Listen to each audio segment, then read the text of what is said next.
Thank you.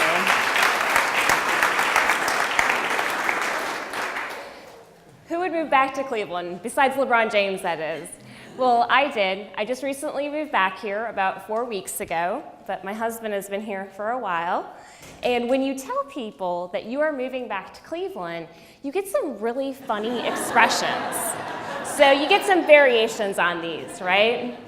Well, the reason why we get all these expressions is because Cleveland has such bad stereotypes about it. And that's one thing we need to change. One of the stereotypes is that we have no jobs here.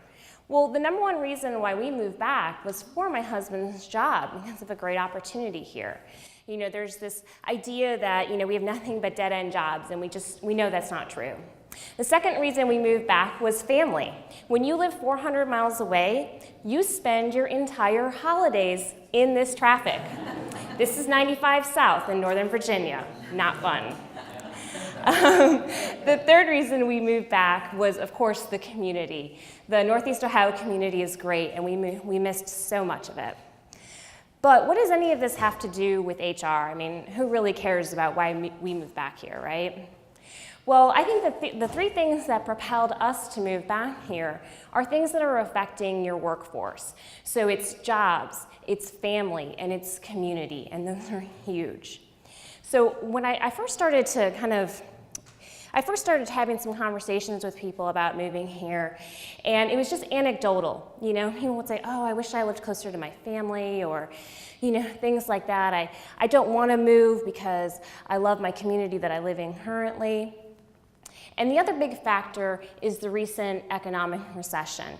So due to a number of rising costs, whether it's healthcare or childcare or anything like that, we're seeing a lot of a shift in demographics. And one of the big shifts that we're seeing is that people cannot or don't want to move anymore.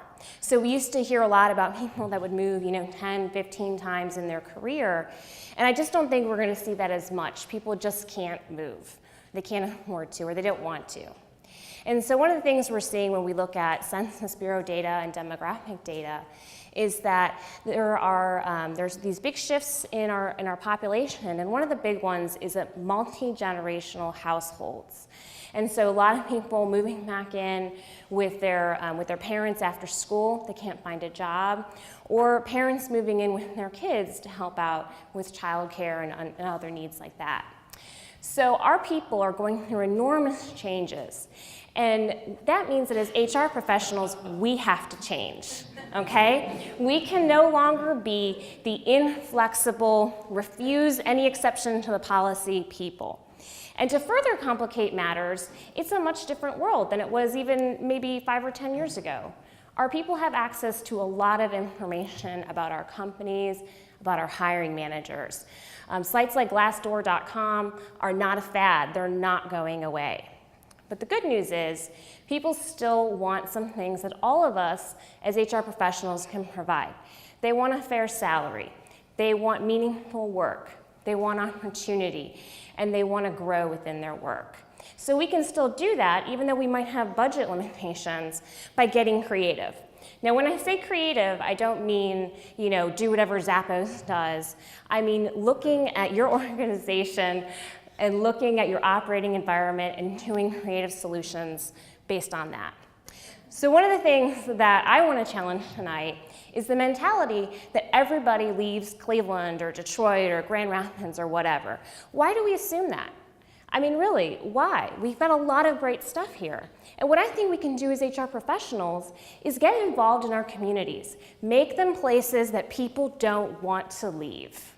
So maybe we go to job fairs and we engage with folks instead of just giving them a business card, right? Or maybe we go to our kids' schools and we talk to them about the great jobs that are right here in your town that they can grow into. So they never have to leave, and then we don't have to pay their relocation.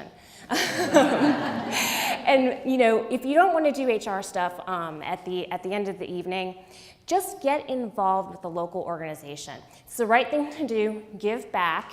And secondly, you'll learn a lot about your community and about the things that are affecting it. and what's affecting your employees. So if you take away anything from this, I want you to get creative, I want you to get involved, and keep people here locally. Thank you.